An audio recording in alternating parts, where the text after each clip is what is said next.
లేఖన భాగంలో నుంచి కొన్ని మాటలు నేర్చుకుంటాం.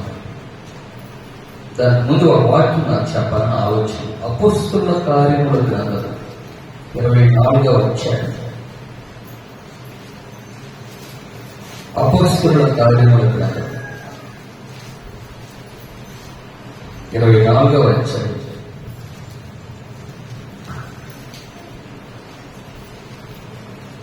నాలుగవ వచనాన్ని చదువుకోవాల్సిందిగా మనం చేస్తున్నాం. మాకు ఎక్కువ ఆయాసము కలుగు చేయకుండా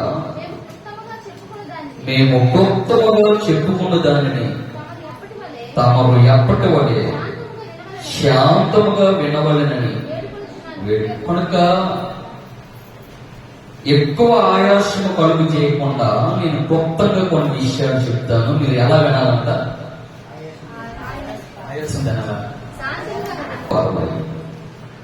దేవుని యొక్క దివ్య వాక్యమును శాంతముగా వినాలని నేను వేడుకొంచున్నాను అని అపోస్తలుడైనటువంటి పౌలు గారు మాట్లాడుతూ ఉన్నారు. దేవుడి సన్నిధిలో ఎటువంటి ఆందోళన పెట్టుకోవద్దు, మనసులో ఎటువంటి వ్యాధనకు గురి కావద్దు. కాస్త లోక సంబంధమైనటువంటి ఆ ఆలోచనలను కాస్త పక్కన పెట్టి దేవుని సన్నిధిలో ప్రశాంతంగా దేవుని యొక్క వాక్యం వినాలని కోరుచున్నాను. అందుకే మిమ్మల్ని ఎక్కువగా ఆయాస పెట్టాలని ఆలోచన నాకు లేదు. క్లుప్తమైనటువంటి విషయాలను కొద్దిగా తెలియచేయాలనేటువంటి ఆలోచన. మరి వాక్యంలోనికి వెళ్లే ముందు ఒక సంగతి నాకు గుర్తు చేయాలని ఆలోచన వస్తూ ఉంది. అంటే మిమ్మల్ని తక్కువ చేయాలన్న ఉద్దేశం కాదు, కానీ ఇక్కడకు దేవుని మందిరానికి రాకమునకు నేను ఇంటి దగ్గర ఉదయమని లేకపోతే వేకువజామని ప్రార్థన చేసి వచ్చాము అన్నవారు ఒకసారి చేతులెత్తరా. నేను దేవుని మందిరాన్ని జీవితంలో ఒక భాగం ఉదయాన్నే లేవగానే మన మొబైల్స్ ఆన్ చేస్తాం. అందులో వాట్సాప్ ఆన్ చేసి ఎవరెవరు ఏ మెసేజెస్ పెట్టారో వాళ్ళకి రిప్లై ఇస్తాం. లేకపోతే ఫేస్బుక్ ఆన్ చేస్తాం, లేకపోతే యూట్యూబ్ ఆన్ చేస్తాం. మనకు ఇష్టమైనటువంటి వారితో ఎక్కువసేపు గడపడానికి ప్రయత్నం చేస్తాం. మనకు ఇష్టమైనటువంటి ఆహార పదార్థాలను తినడానికి ఎక్కువగా అభిలాష పడుతూ ఉంటుంటాం. ఇష్టమైనటువంటి ప్రదేశాలకు వెళ్ళడానికి, సందర్శించడానికి మన అడుగులు తాకపడుతూ ఉంటుంటాయి. అది ఇష్టమైన ఆహారమైనా, ఇష్టమైన ప్రదేశమైనా, ఇష్టమైనటువంటి వ్యక్తులైనా ఎక్కువగా సంభాషించడానికి, ఎక్కువగా గడపడానికి, ఎక్కువ ప్రేమ చూపించడానికి ఇష్టపడుతూ ఉంటుంటాం. కానీ ప్రార్థన చేయడానికి, చదవండి అక్షరజ్ఞానం ఉండి వాక్యము చదవటానికి మనము ఎక్కువగా ప్రయత్నాలు చేయము. ఎంతమంది ప్రార్థన చేస్తూ ఉన్నారు అంటే కాస్త తక్కువ చేతులు లేచాయి. ఎంతమంది అక్షరజ్ఞానం ఉండి వాక్యం చదవగలుగుతూ ఉన్నారంటే చాలా తక్కువ చేతులు లేచాయి. కారణము దాని పట్ల మనకు ఉన్నటువంటి అయిష్టం. ఒక ఇష్టపూర్వకమైనటువంటి వ్యక్తి ప్రార్థనతో జీవితాన్ని ప్రారంభిస్తాడు. ఒక ఇష్టపూర్వకమైనటువంటి వ్యక్తి వాక్యముతో జీవితాన్ని ప్రారంభిస్తాడు. వాక్యానికి, ప్రాధాన్యతకి, దేవుని మందిరానికి, దేవుని సన్నిధికి ఎక్కువగా ప్రాధాన్యత ఇస్తూ ఉంటాం. మరి నీ జీవితంలో ఎవరికి ఎక్కువగా ప్రాధాన్యత ఇస్తూ ఉన్నారు? లోకానిక, లోక ఆశలక,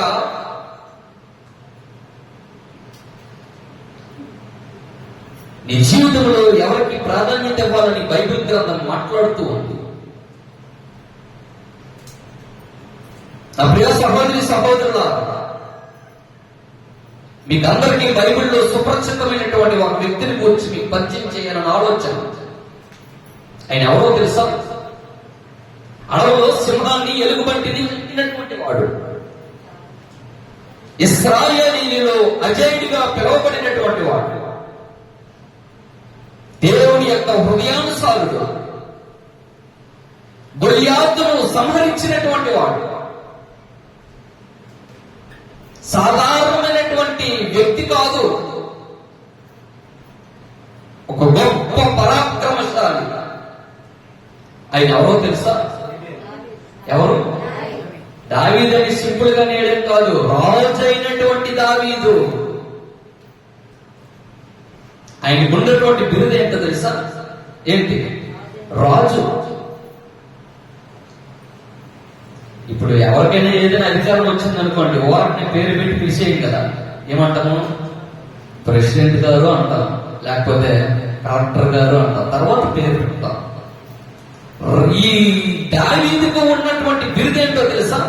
ఎలాంటి బిరుదు అంట? రాజు అనేటువంటి బిరుదు. వాస్తవంగా 12 ఇశ్రాయేలీల గోత్రానికి ఒక గొప్ప రాజు. ఒక ఇంట్లో ఒక 4 తలకాయలను కాయడమే చాలా కష్టతరం. అలాంటిది ఇశ్రాయేలీల 12 గోత్రానికి రాజు.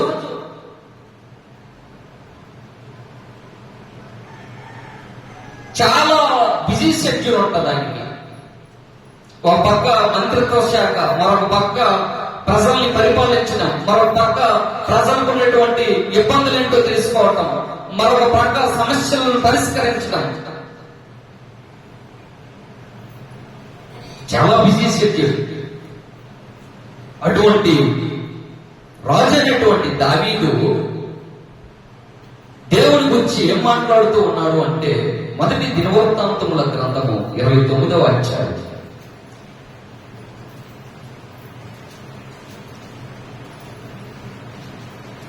ఫుడ్నోట్ అందరికీ చెప్పండి. మొదటి దినవృత్తాంతముల గ్రంథం 29వ అధ్యాయం.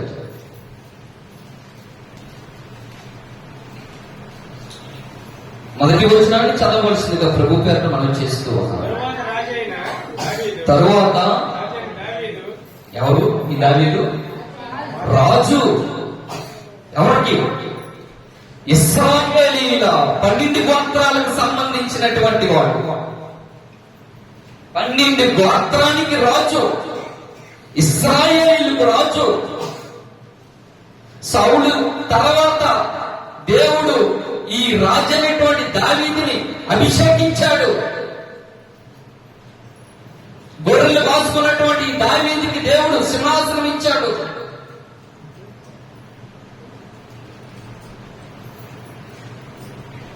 ఇంత గొప్ప పరాక్రమశాలి, ఇంత గొప్ప రాజు అనేటువంటి దావీదు సర్వ సమాజముతో ఇలాగు సెలవించెను. సర్వ సమాజముతో, సర్వ సమాజముతో. రాజు అనేటువంటి దావీదు సర్వ సమాజముతో మాట్లాడుతూ ఉన్నాడు. ఏమని మాట్లాడుతూ ఉన్నాడు అంటే, 3వ వచనములో ఏమని మాట్లాడుతూ ఉన్నాడు అంటే, నా దేవుని మందిరము మీద నాకు కలిగి ఉన్న మక్కువ, దేవునికి స్తోత్రం, హల్లెలూయా. మక్కువ ఎక్కువ దేని మీదమ్మా? దేవుని మందిరము మీద, దేవుని నివాసం మీద, దేవుని స్థలం మీద దావీదుకి మక్కువ ఎక్కువ. ఒకనాడు చరిత్రలో దావీదు ఈ మాట చెప్పగలిగాడు. మరి ఈనాడు నువ్వు చెప్పగలుగుతున్నావా? నా దేవుని మందిరం పట్ల నాకు మక్కువ ఎక్కువ అని. సాధారణమైనటువంటి వ్యక్తి కాదు, రాజు అనేటువంటి దావీదు. ఇక్కడ ముఖ్యమంత్రిగా పనిచేసిన వాళ్ళు ఎవరైనా ఉన్నారా? కొన్ని కలెక్టర్ గా, కొన్ని ప్రెసిడెంట్ గా. ఈ రాజు అనేటువంటి దావీదుకు ఉన్నటువంటి బిరుదేంటో తెలుసా? 12 ఇశ్రాయేలు గోత్రానికి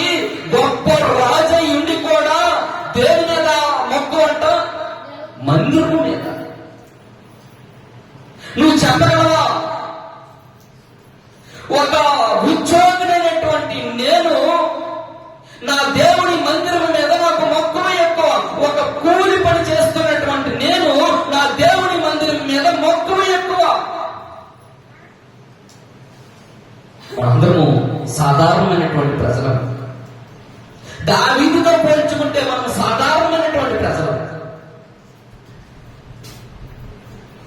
కానీ దావీదు అన్నాడు చరిత్రలో ఈ మాట చెప్పగలిగాడు. అయ్యా ఇంటానండి, అయ్యా కాస్త ముగించేస్తాను. అందుకే ముందు చెప్పాడు కదా, ఏమండి మనమేమో సాధారణమైనటువంటి ప్రజలు. వాస్తవానికి మనకి ఎక్కువగా బిజీ శక్తి ఉంటుందా, దాని మీదకి ఎక్కువగా బిజీ శక్తి ఉంటుందా? చెప్పాలి. ఎందుకు? ఆయన రాజుగా.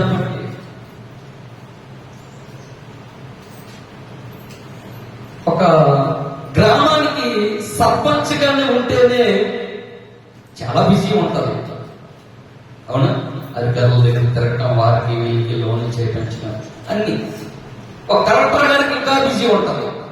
ఒక దేశాన్ని పరిపాలించినటువంటి ప్రధానమంత్రి గారికి ఇంకా బిజీ ఉంటారు.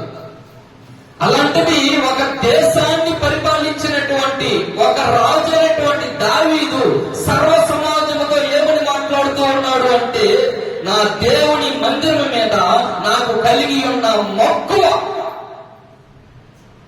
వాస్తవానికి దావీదు ఎక్కడున్నాడంటే అంతఃపురంలో ఉన్నాడు. కానీ దావీదు యొక్క ఆశ దేని మీద ఉంది?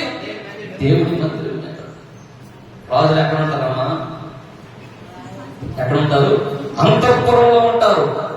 కానీ అంతఃపురంలో ఉన్న భోగభాగ్యాలు అనుభవిస్తున్నా, ఒక పక్క అధికారంలో కుర్చీలో కూర్చొని పరిపాలన చేస్తూ ఉన్నా, కానీ దావీదు మనస్సు మాత్రం దేని మీద ఉందంటే దేవుని యొక్క మందిరం మీద ఉంది. ఎందుకంట? ఈ మందిరంలో ఏముంది? మక్కువ అంటే ప్రేమ, మక్కువ అంటే ఇష్టం. మనకి ఇష్టం కాబట్టే ఎక్కువసేపు మనకి ఇష్టమైనటువంటి వ్యక్తులతో సంభాషణ చేస్తాం. ఇష్టం లేనటువంటి వ్యక్తులతో పెద్దగా సంభాషణ చేయము. ఇష్టం ఉంది కాబట్టి ఆహార పదార్థాలు తినగలుగుతూ ఉన్నాం. ఇష్టం ఉంది కాబట్టి ఆ ప్రదేశాలకు వెళ్ళగలుగుతూ ఉన్నాం. మరి దేవుని మందిరం పట్ల నీకు ఎలాంటి ఇష్టం ఉంది? దావీదు వలె ఉన్నావా? అలనాడు దావీదు చరిత్రలో చెప్పగలిగాడు, నేను అంతఃపురంలో ఉన్నా, నేను భవనంలో ఉన్నా, నేను కోటలో ఉన్నా, నీ మందిరం మీద నాకు మక్కువ ఎక్కువ అని మాట్లాడుతూ ఉన్నాడు. ప్రియ సహోదరి సహోదరుడా, ఈరోజు ఈ మాట నువ్వు చెప్పగలవా? ఏదో చిన్న ఉద్యోగం చేసుకుంటే నాకు దేవుని మందిరం మీద మక్కువ ఎక్కువ, చిన్న వ్యాపారం చేసుకున్నటువంటి నాకు దేవుని మందిరం మీద మక్కువ ఎక్కువ. ఒక పక్క భౌతికంగా నేను పోషించడానికి కష్టపడుతూ ఉన్నాను, మరొక పక్క ఆత్మీయంగా బలపరచబడటానికి దేవుని సన్నిధికి నాకు మక్కువ ఎక్కువ అని చెప్పగలుగుతూ ఉన్నావు. అందుకే కీర్తనాకారుడు మాట్లాడుతూ ఉన్నాడు. కీర్తనాకారుడు 26వ అధ్యాయం, కీర్తన గ్రంథం 26వ అధ్యాయం, కీర్తన గ్రంథం 26వ అధ్యాయం 8వ వచనాన్ని చదువుకోవడానికి ప్రయత్నించారు. యెహోవా నీ నివాస మందిరమును, నీ తేజో మహిమ నిలిచు స్థలమును. ఇది కూడా దావీదు రాసినటువంటి కీర్తనే. అక్కడ ఏమంటూ ఉన్నాడు? మక్కువ అంటూ ఉన్నాడు. ఇక్కడ మందిరాన్ని ఏం చేస్తానంటున్నాడు? ప్రేమిస్తానంటున్నాడు. మందిరాన్ని ప్రేమించగలుగుతూ ఉన్నావా? మందిరం మీద నీకు మక్కువ ఎక్కువగా ఉందా? ఒకసారి ఆలోచన చెయ్యు. దేవుని మందిరానికి వస్తున్నటువంటి నీవు, కూర్చున్నటువంటి నీవు, దేవుని యొక్క వాక్యాన్ని వింటున్నటువంటి నీవు, దేవుని మందిరం పట్ల నీకున్నటువంటి వైఖరి ఎలాంటి వైఖరి? యెహోవా మందిరం నేను ప్రేమిస్తానంటున్నాడు. ఎవరు? దావీదు కాదు, రాజు. అంత గొప్ప బిజీ షెడ్యూల్లో కూడా దేవుడు విడిచిపెట్టడం లేదంటారు. చిన్న ఉద్యోగానికి మనం ఈరోజు దేవుడు ఉద్యోగంలో కొనసాగపడటం లేదు బ్రదర్, కాస్త దేవుడి మందిరానికి రావడానికి కుదరట్లేదు. బిజీ లైఫ్ లో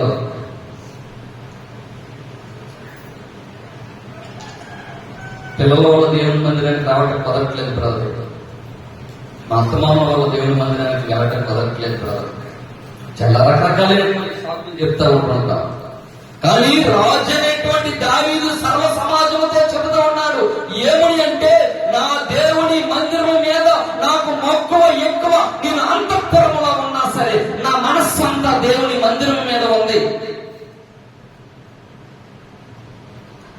అక్కడ మక్కువని చెబుతూ ఉన్నాడు. ఇక్కడ కీర్తన గ్రంథంలో నేను మందిరాన్ని ఏం చేస్తున్నాను అంటున్నాడు, మందిరాన్ని ప్రేమిస్తానంటున్నాడు. నువ్వు మందిరాన్ని ప్రేమించగలిగినటువంటి వ్యక్తివేనా? నీ ఆలయమై దేవుని మందిరాన్ని ప్రేమిస్తూ ఉన్నావా? ప్రేమించగలిగినటువంటి వ్యక్తివేనా? అందుకే ఎంతమంది ప్రార్థన చేసుకుని వచ్చారు అంటే కొన్ని చేతులు లేచాయి. ఎంతమంది వాక్యం అందుకొని వచ్చారు అంటే కొన్ని చేతులు లేచాయి.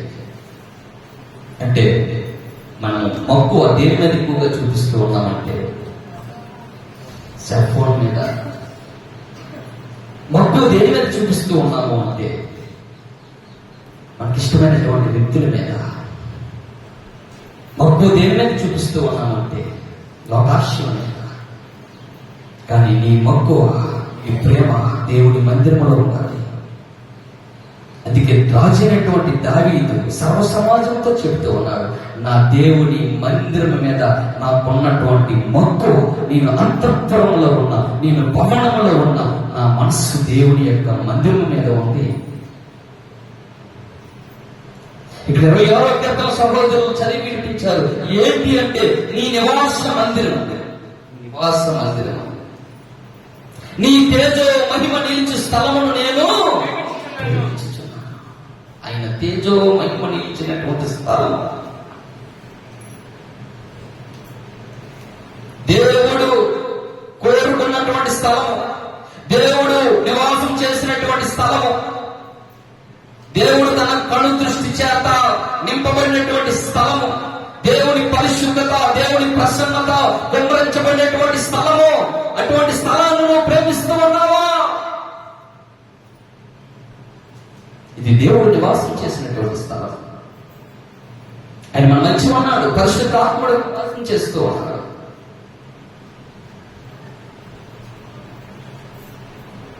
అటువంటి దేవుని నివాస యోగ్యమైనటువంటి ఈ స్థలాన్ని నువ్వు ఎంతవరకు ప్రేమిస్తూ ఉన్నావు ఒకసారి ఆలోచన చెయ్యు.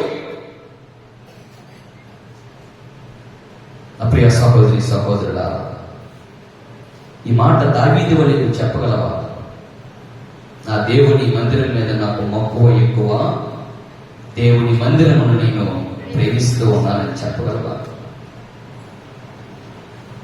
నువ్వు దేవుని మందిరాన్ని ప్రేమించగలిగినటువంటి వ్యక్తివైతే, దేవుని మందిరం మీద నాకు ఉన్నటువంటి మక్కువ ఎక్కువైతే, దేవుడు నిన్ను నూరంతలుగా ఆశీర్వదిస్తాడు. దేవుడికి స్తోత్రం కలుగునుగాక. గ్రంథము 2వ అధ్యాయములో, అపొస్తలుల కార్యముల గ్రంథము 2వ అధ్యాయములో 42వ వచనములో ఒక చక్కనైనటువంటి మాట ఉన్నది. వారు పెద్దకోస్తు దినము రోజు ఇదిగో 3000 మందికి అపొస్తలుడైనటువంటి పేతురు గారు బాప్తిస్మిచ్చినప్పుడు వాదయందును సహవాసమందును రొట్టె విరిచిటి యందును ప్రార్థన చేయటి యందును ఎడతెగక దేని యందండి? వాదయందు సహవాసం చేయడానికి దేవుడు సంఘాన్ని ఇచ్చాడు. దేవుని మందిరాన్ని ప్రేమించడం అంటే, దేవుని మందిరము మీద మక్కువ చూపించడం అంటే సహవాసం.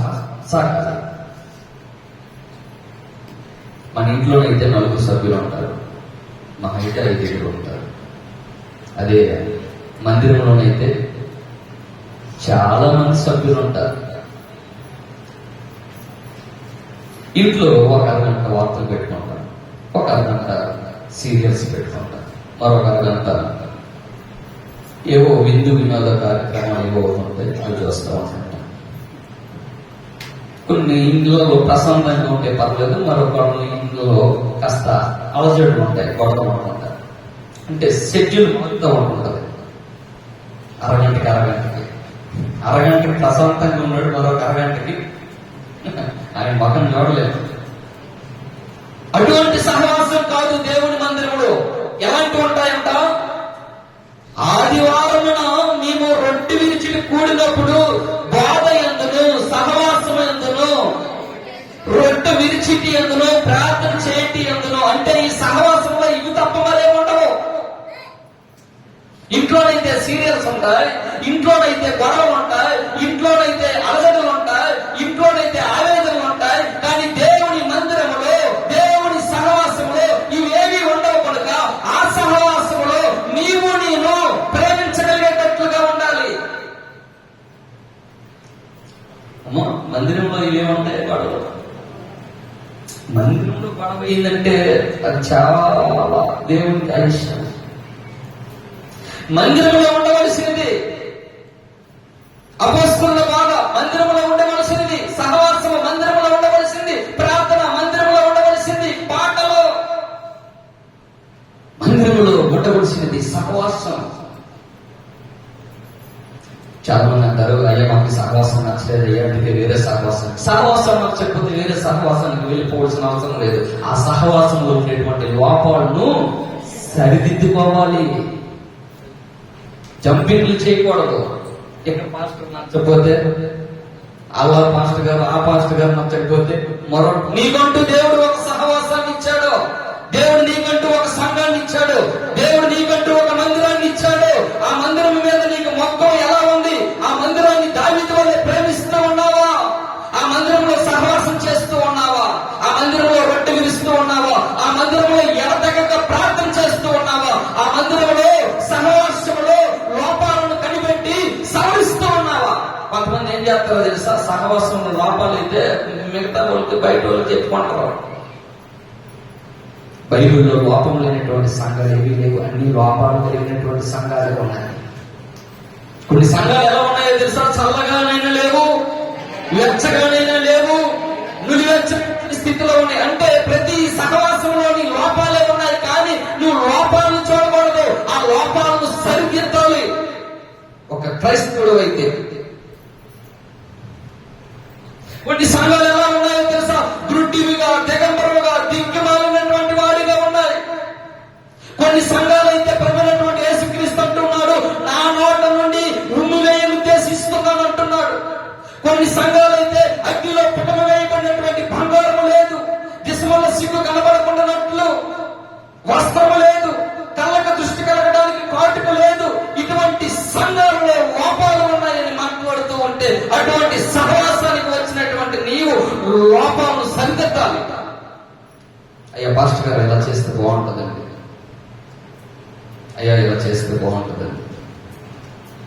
అంతే తప్ప సహవాసానికి మనం విడిచిపెట్టి దూరంగా వెళ్ళిపోకూడదు.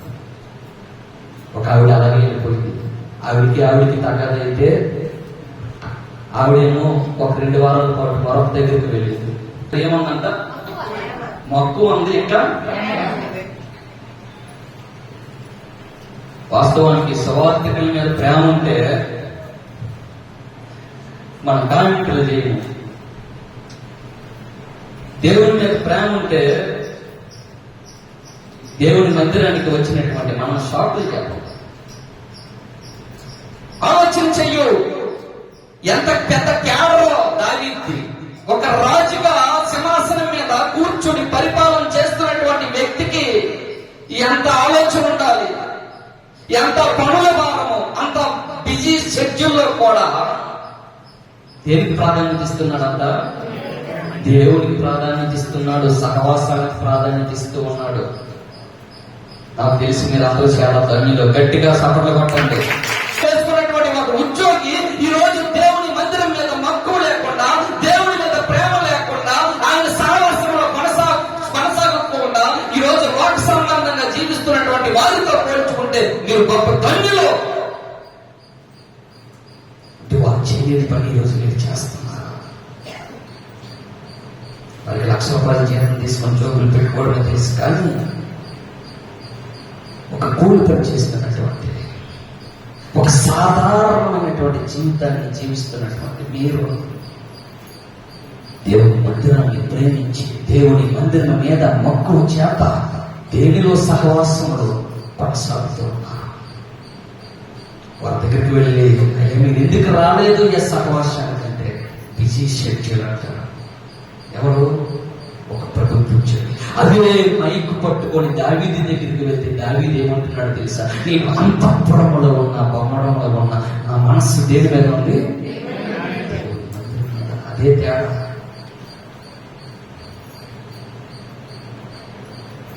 ప్రియ సహోదరి సహోదరులారా, నేను ఎక్కువగా ఇక్కడ వచ్చి వాక్యం చెప్పడానికి కారణం ఏంటంటే ఆసక్తి కలిగినటువంటి కష్టం. అదే కీర్తనకారుడు మాట్లాడుతూ ఉన్నాడు. దావీదు రాసినటువంటి కీర్తన 27వ అధ్యాయం. దావీదు రాసినటువంటి కీర్తన 27వ అధ్యాయం. దేవుని మందిరం మీద తనకున్నటువంటి మక్కువ, దేవుని మందిరం మీద తాను ఎంతగా ప్రేమిస్తూ ఉన్నాడు. ఈ రోజు ఆ మందిరాన్ని ప్రేమించగలిగినటువంటి నీవు సహవాసంలో కొనసాగుతూ ఉన్నావా? దేవుని మందిరాన్ని ప్రేమించినటువంటి వ్యక్తివి.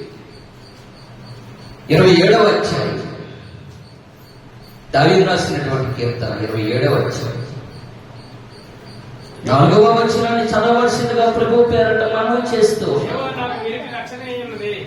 27వ అధ్యాయం 4వ వచనం, యెహోవా యొద్ద ఒక వరము అడిగింది. భక్తుడు ప్రత్యక్షమై, భక్త నీకు ఏం వరం కావాలని కోరుకుంటే, నేను ఎవరి మీద చేయేస్తే ఆ ఇల్లు బొగ్గైపోవాలని కోరుకోలేదు. దేవుని దగ్గర ఒక వరం అడుగుతున్నాడంట. ఈరోజు మనం కూడా వరాలు అడుగుతాం. అన్ని పనికిమాలిన వరాలే, పనికొచ్చిన వరాలు కాదు.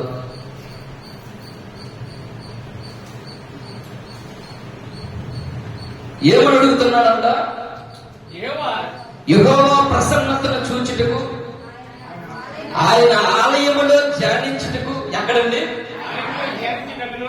ఇంట్లో ఉంటే కుదరదు, ఆలయంలో ఉండాలి. ఇంట్లో ప్రార్థన చేసుకోవటం బ్రదర్, ఇంట్లో యూట్యూబ్ ఉంది కదా బ్రదర్, వాక్యం చూసుకోవటం బ్రదర్ అంటే కుదరదు. ఆయన ఆలయం, ఆయన ఆలయం చాలా ప్రాధాన్యత ఆలయానికి. ఏముంది బ్రదరు, రోజుకి 24 గంటల్లో ఒక అరగంట సేపు వాక్యం యూట్యూబ్లో వింటున్నాను కదా, అయిపోయిందంటే కుదరదు. దేవుని మందిరం మీద మక్కువ కలిగినటువంటి నీవు, దేవుని మందిరమును ప్రేమిస్తున్నటువంటి నీవు, సహవాసానికి వచ్చినటువంటి నీవు ఏం చేయాలి అంటే ఆ దేవుని మందిరములో ధ్యానించుటకు. ఎప్పుడు వరకు అండి? జీవితకాలం అంతయు నేను యెహోవా మందిరములో నివసింపవచ్చున్నాను. చప్పట్లు కొట్టి దేవుని మహిమపరచు. మరి నీకు దేవుని మందిరం మీద ఇటువంటి మక్కువ ఉందా? అయ్యా మందిరానికి ఎందుకు రాలేదయ్యా? అయ్యా సహవాసంలో ఎందుకయ్యా పాలు పంపులు పంచుకోవటం లేదు? బిజీ అండి అయిపోయి. మరి ఒకసారి దావీదు గురించి ఆలోచించి రాజు అలాగని ప్రజలను వదిలివేశాడని కాదు, ప్రజలను కూడా పట్టించుకుంటున్నాడు. న్యాయ విచక్షణ జ్ఞానం కలిగి ప్రజలకు తీర్పు తీరుస్తూ ఉన్నాడు. ప్రజల యొక్క అవసరతలకు అనుగుణంగా స్పందిస్తూ ఉన్నారు. అయినప్పటికీ సరే ఆత్మ సంబంధమైనటువంటి జీవితానికి వాక్యము ఎంత అవసరమో ఆ వాక్యాన్ని ఏ రీతిగా ధ్యానించాలనేది దేవుని మందిరంలో భౌతికమైనటువంటి ఈ శరీరానికి ఆహారము ఎంత అవసరమో నీ ఆత్మ సంబంధమైనటువంటి జీవితానికి కూడా ఏం అవసరం అంట? అది ఎక్కడ ధ్యానించాలి? దేవుని మందిరములో ధ్యానించాలి. ఎవరు చెప్తారు? సువార్తికులు చెప్తారు. దేవుని మందిరంలో దేవుని యొక్క వాక్యము, ఆ వాక్యము బలమైనది, ఆ వాక్యము పాల వంటిది, ఆ వాక్యము శుద్ధి వంటిది, ఆ వాక్యము జుట్టెదైన ధరల కంటే మధురమైనది, మేలిమి బంగారము కంటే జుట్టెదైన ధరల కంటే ఆ వాక్యము అంత మధురమైనటువంటి వాక్యము ఎక్కడ బోధించబడుతూ ఉంది అంటే దేవుని యొక్క మందిరంలో బోధించబడుతూ ఉంది. కనుక దేవుని మందిరం మీద ఎక్కువగా ప్రేమ పెట్టుకోండి. దేవుని మందిరం మీద మక్కువ ఎక్కువ కలిగి ఉండాలి. అందుకే దావీదుకారుడు అంటున్నాడు, నా జీవిత కాలమంతయు నేను యెహోవా మందిరములో నివసింప కోరుచున్నా నా జీవితకాలం అంతయు. అంటే జీవితకాలం అంతయు ఏవి మనం కానీ జీవితకాలం అంతయు నేను దేవుని మందిరం. ఈ రోజు నేను అనుభవిస్తున్నటువంటి పదవి శాశ్వతం. ఈ రోజు నేను ఈ కుర్చీలో కూర్చున్నటువంటి ఈ పరిపాలన చేస్తున్నటువంటి ఈ రాజరికము శాశ్వతం. ఈ ప్రజలు శాశ్వతమైనటువంటి వారు కాదు, శాశ్వతమైనది దేవుడు, శాశ్వతమైనటువంటిది దేవుడి రాజ్యం అని దేవుని మందిరంలో ధ్యానించడం మొదలు పెడుతున్నాడు. దేవుని మందిరంలో నివసింప చేయాలని ఆలోచన కలిగి ఉన్నాడు. మరి ఈ రోజు నీ జీవితంలో శాశ్వతమని ఎక్కువగా భ్రమపడుకోవాలి.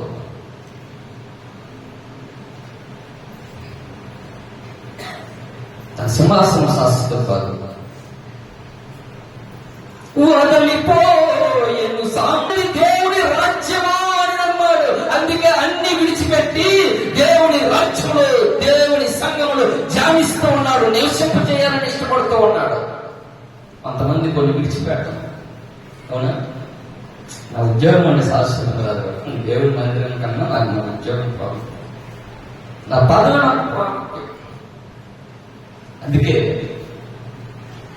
ఎప్పుడు నువ్వు దేవుడిని విడిచిపెట్టాలి ఏది జరిగినా. అవునా? దాన్ని ఆ పదవిని పట్టుకొని ఉండిపోకూడదు. అది ఓటమైనా విజయమైనా అపజయమైనా పరాజయమైనా దేవుడు నియమిస్తేనే మనం నిలబడతాం. దేవుని యొక్క ఆధీనంలో ఉంటేనే మనం నిలవబడగలం అని నమ్మి ఆయనకు మనం ఒప్పు చెప్పాలి. దేవుడికి స్తోత్రం. 63వ కీర్తన 63వ కీర్తన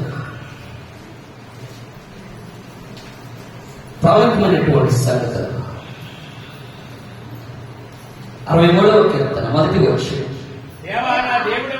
దేవా నా దేవుడవు నీవే, వేకుని నిన్ను ఏం చేశారు? వేకుని మీరు ఇక మంచం మీద నుంచి ఇక కింద కాళ్ళు పెట్టకముందే ఏం పట్టుకున్నమాట ఏంటంటే ఇంక మంచం మీద నుంచి కింద కాళ్ళు పెట్టకముందే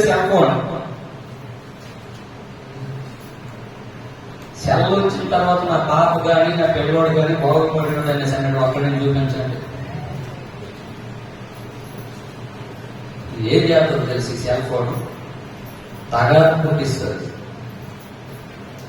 ఈ సెల్ ఫోన్ వల్ల చాలా అనర్థాలు ఉన్నాయి. దాన్ని మంచిగా ఉపయోగించుకుంటే పర్వాలేదు, అది చెడుకి ఉపయోగించుకుంటే దీనికన్నా లాభాలు కన్నా ఎక్కువగా అనర్థాలే ఉన్నాయి.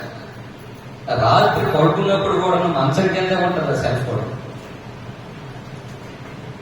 కాస్త స్విచ్ ఆఫ్ అయిపోయింది అనుకోండి, మనకు కావాలైపోతుంది. అది ఎప్పుడు స్విచ్ ఆఫ్ అవ్వకూడదు. ఏంటి? Cell phone. కానీ దావీదు దేవుని మందిరం పట్ల తనకున్నటువంటి మక్కువ, దేవుని మందిరంలో నివసించాలన్నటువంటి ఆలోచన, దేవుని మందిరాన్ని ప్రేమించినటువంటి వాడు కనుక, దేవుని మందిరంలో ధ్యానిస్తున్నాడు కనుక, దేవుని మందిరంలో జీవిత కాలమంతయు ఆయన మందిరంలో నివసింపు చేయాలన్నటువంటి ఆలోచన కలిగి ఉన్నాడు కనుక ఏమని మాట్లాడుతున్నాడంటే, వేకుని నేను నిన్ను, ఎవరో సహోదరులు మాట్లాడారు, వేకుని నిన్ను వెలుగుదు, నీ బలమును నీ ప్రభావమును చూడవలనని పరిశుద్ధ ఆలయమందు నేనెంతో ఆశతో నీకట్టు.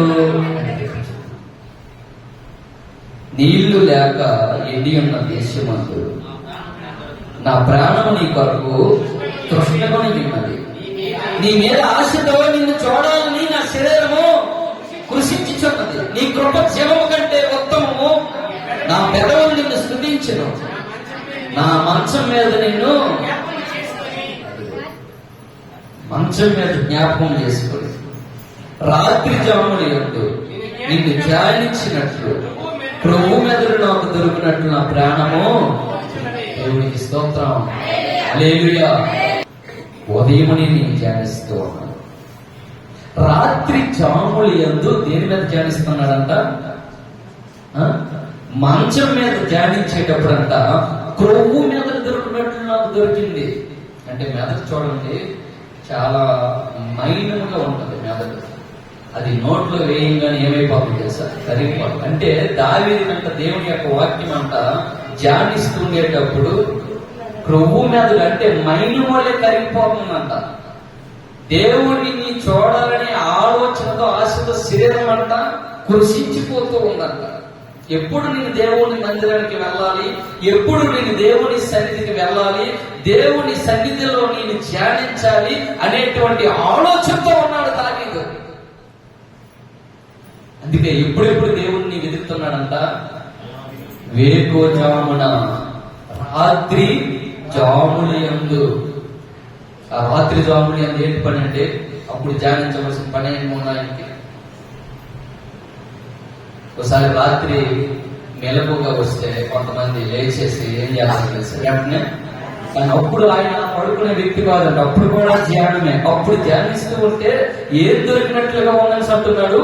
క్రొవ్వు మీద దొరికినట్లు నాకు దొరుకుతుంది. మనకేంటి తెలుసా దొరకాలని ఆలోచన? అల్లక్కడేం దొరకదు, ఇల్లక్కడేం దొరకదు, అల్లక్కడి నుంచి అది రావాలి, ఇక్కడి నుంచి ఇది రావాలని ఆలోచన మనకి. దేవుని మందిరము పట్ల దావీదు కొన్నటువంటి మక్కువ చేత దేవుని మందిరాన్ని ప్రేమిస్తున్నాడు కనుక, దేవుని మందిరంలో జీవిత కాలం అంతయో నివసించాలన్నటువంటి ఆలోచన కలిగి ఉన్నవాడు కనుక, అటువంటి దేవుని మందిరాన్ని ఏ రీతిగా మక్కువ చూపిస్తూ ఉన్నాడు అంటే ఆ మందిరంలో ధ్యానించి, ఆ మందిరంలో వేకో జామున దేవుని వెతికి, రాత్రి జాములు మంచము మీద దేవుణ్ణి స్తుతిస్తూ ఉంటే క్రొవ్వు మెదడు దొరికినట్లు దావీదుకు దొరుకుతూ ఉంది అంట. అంత బలమైనటువంటి వాక్యాన్ని స్వీకరిస్తూ ఉన్నాడు దావీదు. ఎలాంటి వాడు దావీదు? రాజు అయినటువంటి. ఎంత పిచ్చో దేవుని మందిరం మీద, ఎంత ప్రేమో దేవుని మందిరం మీద. వాస్తవానికి మీకు ఆ ప్రేమ ఉందా దేవుని మందిరం మీద? పాటలు పాడుకుంటాం ప్రేమించేదని అధికముగా ఆరాధించిన ఆసక్తితో అనుకోండి. కానీ వాక్యాన్ని ధ్యానిస్తూ ఉన్నావా? వేకూర్చు. మంచం మీద ధ్యానిస్తూ ఉండేటప్పుడు దేవుని యొక్క వాక్యం నీకు క్రొవ్వు మీద దొరికినట్లుగా దొరుకుతూ ఉందా? దావీదు వాడి జీవిత కాలం అంతా దేవుని మందిరంలో నివసింప చేయాలనేటువంటి ఆలోచన కలిగి ఉన్నావా? దేవుడి పరిశుద్ధ ఆలయం అందు తట్టు కనిపెడుచు ఉన్నావా? నా ప్రాణమా నా ఆయన దృష్టికి మరి ఆ భక్తిపరుడైనటువంటి ఆ దావీదును చూసి ఏం నేర్చుకోవాలంటే, అంత మహా చక్రవర్తి, అంత మహారాజు అయ్యింది కూడా జీవిత కాలం అంతా దేవుని మందిరము పట్ల నివసించాలనేటువంటి ఒక ప్రేమ, ఒక మక్కువ దాన్ని ఆకర్షించింది. ఈ రోజు ఎవరు నిన్ను ఆకర్షించేవారు, ఎవరు నిన్ను ప్రభావితం చేసేవారు అంటే, ఇదిగో ఆ భక్తుడైనటువంటి దావీదు నన్ను ప్రభావితం చేశాడు. అందుకే దేవుడు వారిని మాదిరిగా ఉంచాడు. ఒరే బాబు, రాజుకున్నటువంటి ఆ దావీదుతో పోల్చుకుంటే నీకున్నటువంటి విజయ శక్తులు అంతా ఒక నలుగురు కుటుంబ సభ్యులని పోషించడానికి తలక్రందలైపోతున్నాం. అలాంటిది 12 గోత్రాలు ఇశ్రాయేలు ప్రజలను పరిపాలించడానికి ఎంత బిజీ ఉండాలి. అంత బిజీ షెడ్యూల్లో కూడా ఏమంటూ ఉన్నాడో తెలుసా? కీర్తన గ్రంథం 127వ అధ్యాయం, 122వ అధ్యాయం. చాలా చక్కగా బైబిల్ చదువుతున్నారు, తీయగలుగుతూ ఉన్నారు, చాలా సంతోషం. కొన్ని మందిరాలకు వెళ్తే ఏం చేస్తారు తెలుసా? చెప్పిన పావుగంట వేస్తారు బైబిల్. అలా ఉన్నారు. మన సంతగడి గ్రామంలో చక్కనటువంటి మాట మాట్లాడుకుందాం. యెహోవా మందిరమునకు వెళ్ళుదుమని జనులు జనులు జనులు ఎవరితో అంటున్నారంట? దావీదుతో అంటూ ఉన్నారు. ఏమని? సినిమాకి వెళ్దాం రాదని కాదు, షికారుకి వెళ్దాం రాదని కాదు, లేకపోతే కాలక్షేపానికి వెళ్దాం రాదని కాదు. ఎక్కడికి వెళ్దామని? మందిరానికి వెళ్దామని. జనులు నాతో అనేటప్పుడు నేను చూడండి, దేవుడి మందిరం పట్ల ఎంత సంతోషంతో ఉన్నాడు. ఈరోజు మీకు ఎవరైనా మాట్లాడుతున్నారా? రేపు బాబు దేవుని మందిరానికి వెళ్తూ మనిషి ఇటువంటి సంతోషమైన నీ ముఖంలో కనిపిస్తుంది? కొంతమందికి దేవుని మందిరంకి వెళ్ళేందుకు రండి అనేసి అంటే మొన్న వెంటనే పడిపోతుంది కదా. ఇది వెళ్ళా ఆటోలో చాలా మంది వెళ్తున్నారు. దేవుని మందిరం పట్ల వాళ్ళకు ఉన్నటువంటి మక్కువ ఎంత ఉందో మరి వారి ఇంటి జ్ఞానానికి నేను వదిలేస్తాను. ఒక దావీదు వలె దేవుని మందిరాన్ని ప్రేమించినట్లయితే, ఒక దావీదు వలె దేవుని మందిరం పట్ల మక్కువ ఎక్కువ పెట్టుకున్నట్లయితే, ఒక దావీదు వలె దేవుని మందిరంలో జీవిత కాలమంతా నివసింప చేయాలనేటువంటి ఆలోచన కలిగి ఉంటే, జనులు నీతో అనేటప్పుడు నీకు ఇటువంటి సంతోషం కలగాలి. ఊళ్ళు పడిపోతారు, సన్నపోతారు.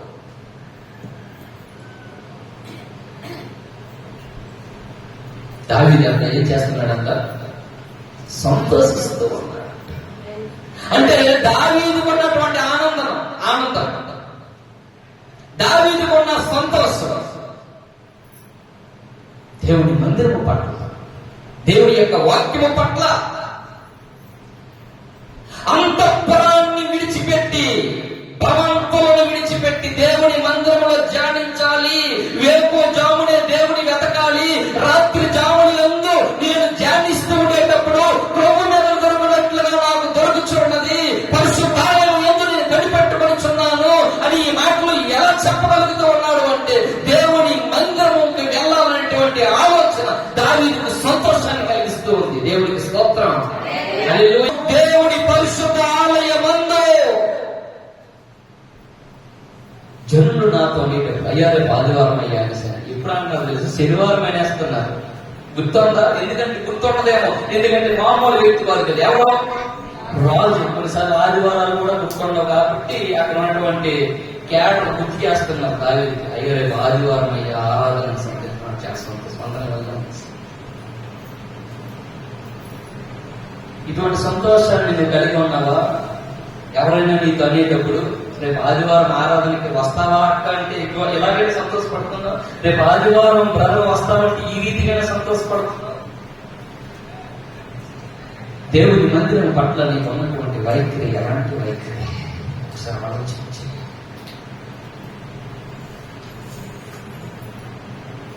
అంతఃపురం శాశ్వతం కాదని, రాజ్యం శాశ్వతం కాదని, దేవుని రాజ్యం శాశ్వతమైనదని, ఆ శాశ్వతమైనటువంటి దేవుని రాజ్యం కోసం సృష్టిని సృజించాడని, ఆ సృష్టిలో మనిషిగా నిన్ను నన్ను తన పోలికలో తన స్వరూపంలో సృజించి తన లోకానికి సంబంధించినటువంటి ఆత్మ నీ దేహంలో ఉంచాడని, ఆ దేహంలో ఉంచబడినటువంటి ఆత్మకి వాక్యము చాలా అవసరమని, ఆ వాక్యము దేవుని మందిరంలో ధ్యానించబడుతూ ఉందని నీకు తెలియజెప్పినటువంటి స్వార్థికుల విషయంలో ఏ రీతిగా స్పందిస్తూ ఉన్నావు ఒకసారి ఆలోచించి. ప్రియ సహోదరుడా, దేవుని మందిరం పట్ల దావీదుకు ఉన్న ఆసక్తి, దేవుని మందిరం పట్ల తనకున్నటువంటి మక్కువ, దేవుని మందిరం పట్ల తనకున్నటువంటి ధ్యానం, దేవుని మందిరం పట్ల దేవుని మందిరంలో నివసింప చేయాలనేటువంటి ఆలోచన ప్రభావితం చేస్తూ ఉన్నాయి. బైబిల్ చరిత్రలో ఇంకొక భక్తిపరుడు ఐగుప్తు విషయము ధర్మ కంటే ఎబ్రీ పత్రిక 11వ అధ్యాయం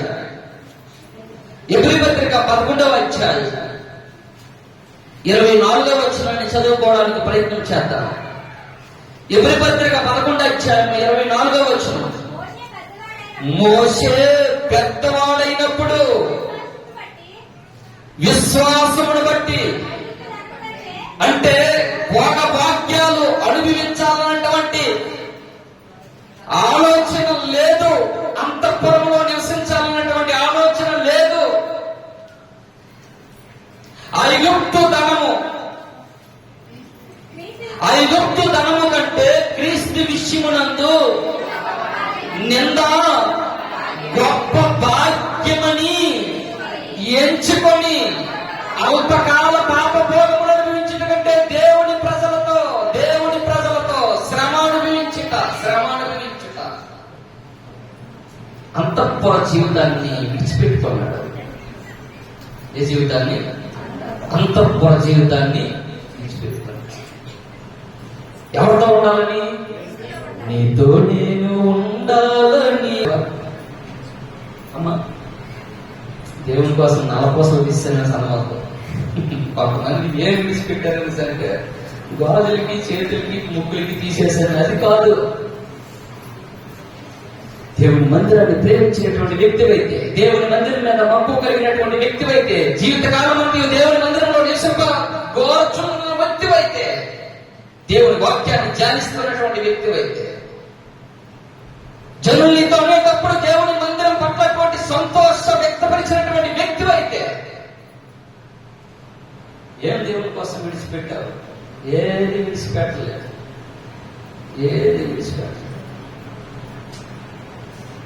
దావీదు మాత్రం అంతఃపురాన్ని విడిచిపెట్టేశాడు. మోసే, ఐగుప్తు ధనం ఒకవైపు ఉంది, ఏం కావాలరా నాయన అంటే, నాకు ఈ ధనం వద్దు, నాకు నిందలు కావాలి, నాకు శ్రమలు కావాలి.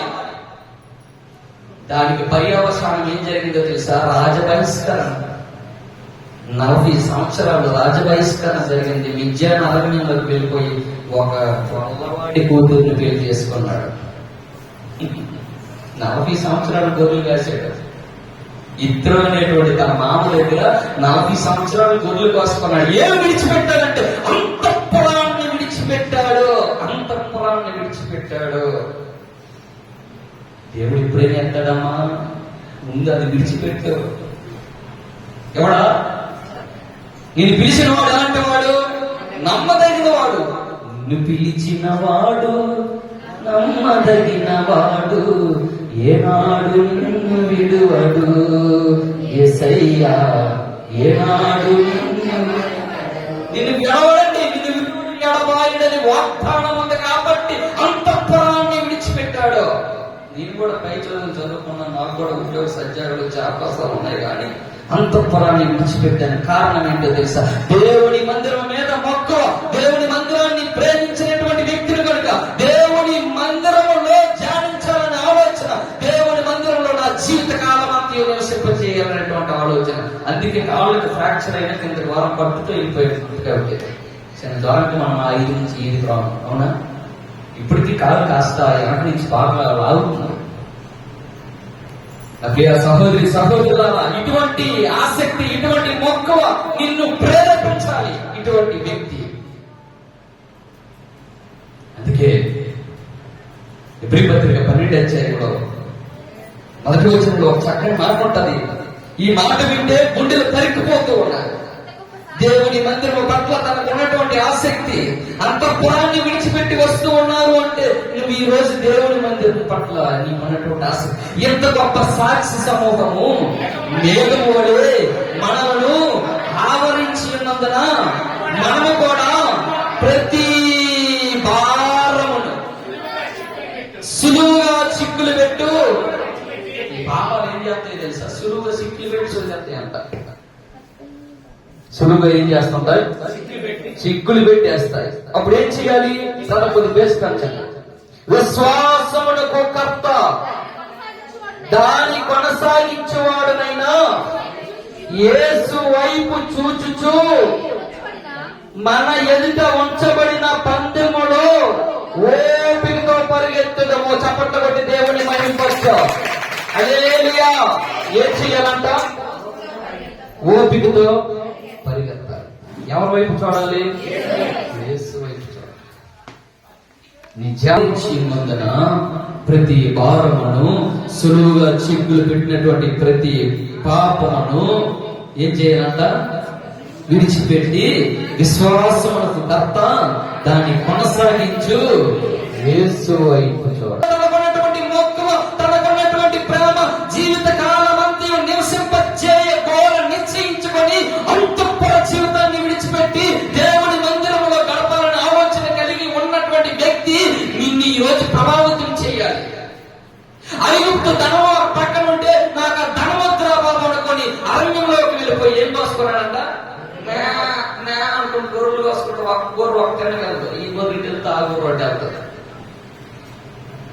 వాస్తవానికి కుర్చీలో కూర్చొని రాజుగా ఉండవలసినటువంటి మోసే గొర్రెలు కోసుకున్నాడు.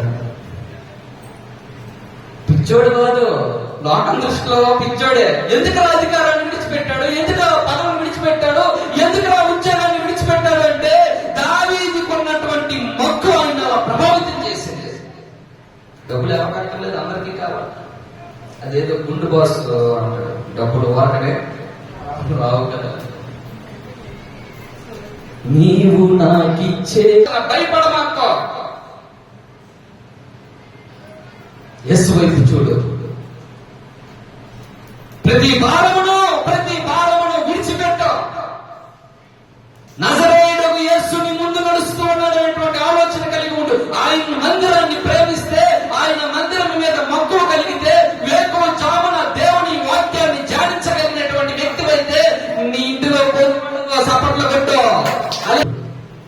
ఎందుకు సమస్యలు అంటే ఆయన మాటలను జాగ్రత్తగా వింటూ, ఆయన మాటలను జాగ్రత్తగా వింటే మీలో పేదలు ఉండనే సర్వ సమృద్ధితో దేవుడిని ఆశీర్వదిస్తాడు.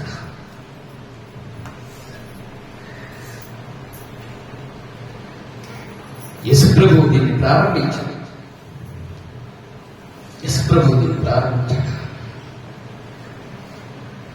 ఉన్నవాడు లేని వాడికి దానం చేయాలి. 1 మైలు దూరం రమ్మంటే 2 మైలు దూరం నడిచి వెళ్ళాలి. యేసుప్రభు దీన్ని పునఃస్థాపన చేశాడు. ఆయన మాత్రమే ఒక విప్లవాన్ని తీసుకుని వచ్చాడు. ఈరోజు పేదలను నిర్మూలన చేసినటువంటి ఒక ప్రభుత్వంగా ఉండాలని చాలా మంది ఆలోచన చేస్తున్నారు, కానీ అది కుదరదు. ఎప్పుడు కుదురుతుందంటే దేవుడు నీకు ఇచ్చినటువంటి ఆజ్ఞలను, ఆయన కట్టడలను, ఆయన వాక్యమును ఎప్పుడైతే నువ్వు జాగ్రత్తగా వింటావో, ఎప్పుడైతే నువ్వు అనుసరించి నడుచుకుంటావో, మీలో పేదలు ఉండరు. దేవుడు సర్వ సమృద్ధితో మీ కుటుంబాన్ని పోషిస్తాడు.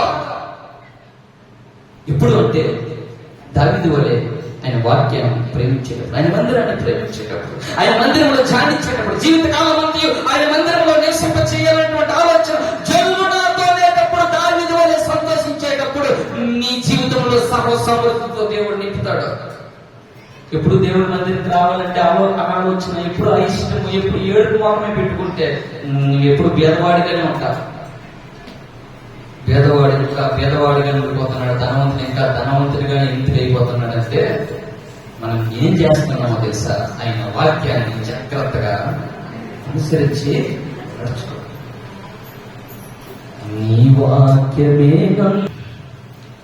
కీర్తన గ్రంథము 42వ అధ్యాయము 1వ వచనం. 42వ అధ్యాయం కోరహ కుమారులు రచించినటువంటి కీర్తన.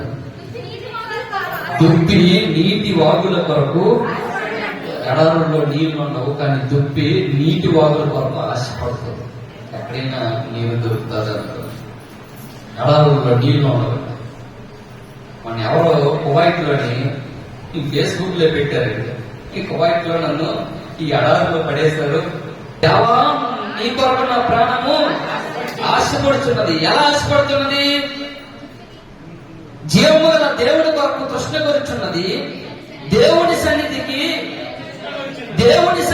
నేనెప్పుడు వచ్చేదను, ఆయన సన్నిధిలో నేనెప్పుడు కనబడుతున్నటువంటి ఆలోచన. ఆయన సన్నిధికి ఎప్పుడు వచ్చేదను, ఆయన సన్నిధిలో కనబడాలి. ఈ ఆలోచన ఉందా? ఊరెప్పుడు వెళ్ళాలి, చట్టాలు ఎప్పుడు పిలుస్తారు, పండుగ దగ్గరికి వచ్చేసింది, పక్కలు ఎప్పుడు తీయాలి, అవునా? కానీ కోలాహలకి దేవుని సన్నిధికి నేను ఎప్పుడు వచ్చేదను, ఆయన సన్నిధిలో నేను ఎప్పుడు కనబడేదను. ప్రియ సహోదరులారా, ఆలోచన చేయండి. దేవుని సన్నిధిలో కనబడాలి అనేటువంటి ఆలోచన, దేవుని సన్నిధికి వెళ్ళాలి అనేటువంటి ఆలోచన కోరహ కుమారులను ప్రభావితం చేస్తూ ఈరోజు దావీదు గారు ఎందుకు మాట్లాడుతూ ఉన్నారు అంటే, అంతఃపుర జీవితాన్ని విడిచిపెట్టి జీవితకాలం అంతా దేవుని సన్నిధిలో నివసించాలని ఆలోచన కలిగి, అంతఃపుర జీవితాన్ని విడిచిపెట్టి దేవుడి మందిరంలో ధ్యానించాలి. అంతఃపుర జీవితాన్ని విడిచిపెట్టి దేవుడి మందిరంలో గడపాలి. అది నాకు సంతోషమని మాట్లాడుతూ ఉంటే కుమారులు మాట్లాడుతూ ఉన్నారు. ఎడారిలో దుప్పి నీటి వాగుల కోసం ఎలాగైతే ఆశపడతావో, దేవా నా ప్రాణం నీ కోసం ఆశపడుతూ ఉంది. ఎటువంటి ఆశతో ఉన్నాడు అంటే దేవుని మందిరంలోకి వెళ్ళాలి, దేవుని మందిరంలో కనబడాలి అనేటువంటి ఆలోచన. అందుకే నీ దినములు ఒక్క దినము గడుపుట ఎన్ని దినాల కంటే 1000 దినాల కంటే బేదలు ఉండనే ఉండదు. ఒకప్పుడు కాస్త గడ్డు పరిస్థితులు, ఒక 5 రూపాయల పౌండ్కు 10 రూపాయల పౌండ్కు కూడా ఇవ్వలేనటువంటి పరిస్థితి. కానీ దేవుడు ఇప్పుడైతే మిమ్మల్ని అందరినీ సర్వసమృద్ధిగా పోషిస్తూ ఉన్నాడు. అవలేలుగా దేవుని మందిరం కోసం ఇస్తూ ఉన్నారు. సువార్తికుడిని పోషించగలిగేటంత సామర్థ్యము కనబరుస్తూ ఉన్నారు. మా అవసరాలలో, మా ఇబ్బందులలో ప్రతి పరిస్థితిని అనుకూలించి మీరు స్పందిస్తున్నటువంటి విధానానికి కారణం ఏంటి అంటే దేవుడి వాక్యాన్ని ప్రేమిస్తున్నారు కనుక దేవుడు మీ కుటుంబంలో సర్వ సమృద్ధిని ఇస్తూ ఉన్నాడు. దేవునికి స్తోత్రం కలుగును గాక. మందిరం పట్ల తనకు ఉన్నటువంటి సంతోషాన్ని వ్యక్తపరిచినటువంటి ఒక వ్యక్తివైతే నీ జీవితంలో పేదరికము ఉండనే ఉండదు. అనేకులను ఒప్పించేవాడిగా ఉంటావు. దేవునికి స్తోత్రం. క్యాపిటల్ వేస్తాం. దేవుని సన్నిధిలో ఆనందం ఉన్నాను. అవునా? దేవుని సన్నిధిలో సంతోషం ఉంది. అందుకంటారు కదా, జనులు నాతో అనేటప్పుడు నేను సంతోషించింది. అంటే ఈ ఆనందము, సంతోషం దేవుని మందిరంలో తప్ప ఇంకెక్కడా లేదు. అయ్యా, మీకు 2 చేతులు జోడించి నమస్కరించి చెప్తున్నా, దేవుని మందిరం పట్ల నీకున్నటువంటి ఆసక్తిని ఎంతగా ప్రభావితం చేస్తుందో ఒకసారి ఆలోచించి, ఒక దావీదు వలె దేవుని మందిరాన్ని ప్రేమిస్తున్నావా? దేవుని మందిరం మీద మక్కువ కలిగి ఉన్నావా? అంతఃపుర జీవితాన్ని విడిచిపెట్టి దేవుని మందిర ఆవరణంలో జీవితకాలం అంతా నివసింప చేయాలనేటువంటి ఆలోచన దావీదును ప్రభావితం చేసినట్లు నిన్ను ప్రభావితం చేస్తూ ఉందా? ఐగుప్తు ధనము కంటే క్రీస్తు విషయమునందు నింద, ప్రతి భారమును సులువుగా చిక్కులు పెట్టిన ప్రతి పాపమును విడిచిపెట్టి రక్షణకు కర్తను కొనసాగించినటువంటి యేసు వైపు సాగుచు ముందుంచబడినటువంటి 10 మీద ఓపికతో పరిగెడుతూ ఉన్నావా? అయితే దేవుని మందిరాన్ని ఈరోజు ప్రేమించు. దేన్ని ప్రేమించాలంటే దేవుని మందిరాన్ని ప్రేమించు. దేవుని మందిరాన్ని ప్రేమించడం అంటే ఇటువంటి గోడలు కాదు, ఆయన వాక్యాన్ని ప్రేమించి. ఆయన వాక్యాన్ని ప్రేమిస్తే మీలో భేదలు ఉండనే. వాక్యాన్ని బోధకుడుగా నేను బోధిస్తూ ఉన్నాను. నేను బోధిస్తూ ఉన్నానంటే మొట్టమొదటిగా నేను నేర్చుకున్నాను. నేర్చుకొని బోధించడం కాదు, కానీ అనుసరించి. అంటే నేర్చుకునే దాన్ని ఏం చేయాలో తెలుసా? అనుసరించాలి. అనుసరించిన దాన్ని అక్కడితో విడిచిపెట్టకూడదు. ఇతరులకు ఏం చేయాలో తెలుసా? అది నేర్పించవలసినటువంటి బాధ్యత మా తాతయ్య గారు నాకు అప్పచెప్పారు. ఆ బాధ్యతను నేను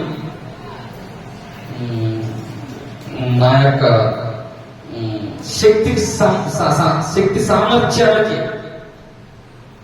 పరిమితించి దాన్ని చేయాలనేటువంటి ఒక ఆలోచన, ఒక బాధ్యత కలిగి.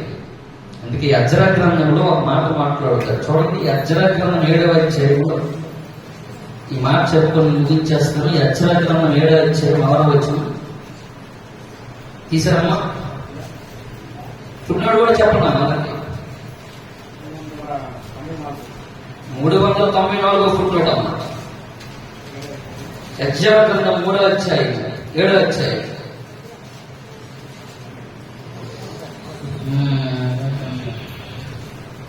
6వ వచనం చదవండి.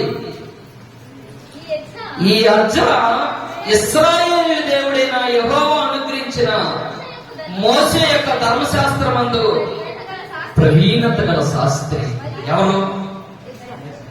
ఎవరమ్మా? ప్రవీణత గల శాస్త్రి. మా తాత దీనిలో నుంచి నాకు పేరు పెట్టాడు, ప్రవీణ్ అనేసి. ఈ అజ్రా అంట దేవుని యొక్క మోషే యొక్క ధర్మశాస్త్రమందు ప్రవీణత గల శాస్త్రి. 10వ వచనం చదవండి. అజ్రా యెహోవా ధర్మశాస్త్రమును మొట్టమొదటిగా యెహోవా ధర్మశాస్త్రాన్ని నేర్చుకున్నాడు. 2వదిగా దాని చొప్పున నడుచుకున్నాడు. 3వదిగా ఇశ్రాయేలుకు దాని కట్టడల విధులను నేర్పిస్తూ ఉన్నాడు. 3 ప్రాముఖ్యమైనటువంటి సంగతులు ఇక్కడ అజ్రా జీవితంలో జరిగాయి. ఏంటో తెలుసా? దేవుని యొక్క వాక్యాన్ని ఏం చేస్తున్నాడంట? పరిశోధించాడు. అంటే స్టడీ చేశాడు. 2వదిగా ఏం చేస్తున్నాడంట? పరిశోధించి నడుచుకుంటున్నాడంట. 3వదిగా ఏం చేస్తున్నాడంట? ఇప్పుడు దాని కట్టడలను ఇతరులకు నేర్పిస్తూ. అంటే బోధకుడు చేయవలసింది. అందరూ బైబిల్ గ్రంథాలు మూసేసేయండి. నేను క్లుప్తంగా చెప్తాను, ప్రశాంతంగా విన్నారు, చాలా సంతోషం. శాంతంగా విన్నారు. శాంతము అంటే కాదు, పేరులో లేదు, శాంతం మనసులో ఉండాలి. ఈ అర్జన ప్రవీణత గల శాస్త్రి దేవుని యొక్క వాక్యాన్ని ఏం చేస్తున్నాడు? పరిశోధిస్తూ ఉన్నాడు. దేవుని యొక్క వాక్యాన్ని నేర్చుకుంటున్నాడు.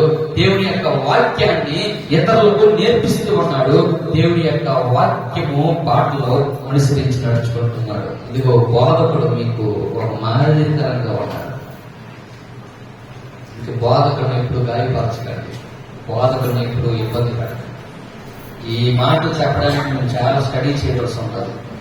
నువ్వు నిద్రలేని రాత్రులు కట్టుకోవాల్సి ఉంటుంది. దాన్ని అనుసరించవలసి ఉంటుంది, దాన్ని బోధించవలసి ఉంటుంది. అమ్మ, దావీదు దేవుని మందిరం మీద మక్కువ కలిగి ఉన్నాడా? ప్రేమ కలిగి ఉన్నాడా? దేవుని మందిరంలో ధ్యానించాలని ఆలోచన కలిగి ఉన్నాడా? ఎప్పుడు వరకు? జీవితకాలం. అందుకే జల్లు నాతో ఉండేటప్పుడు నేను కుమారులు కూడా మాట్లాడుతున్నారు. దుప్పి నీటి వాగుల కోసం ఆశపడుతున్నట్టు దేవా నా ప్రాణము ఏదంటే ఆశ అంటే దేవుని సన్నిధికి నేను ఎప్పుడు వచ్చేదిను, దేవుని సన్నిధికి నేను ఎప్పుడు కనబడేదనటువంటి ఆలోచన. అందుకే అంతఃపురాన్ని విడిచిపెట్టి ఎవరితో సహవాసం చేయని విడిచిపెడుతున్నారు?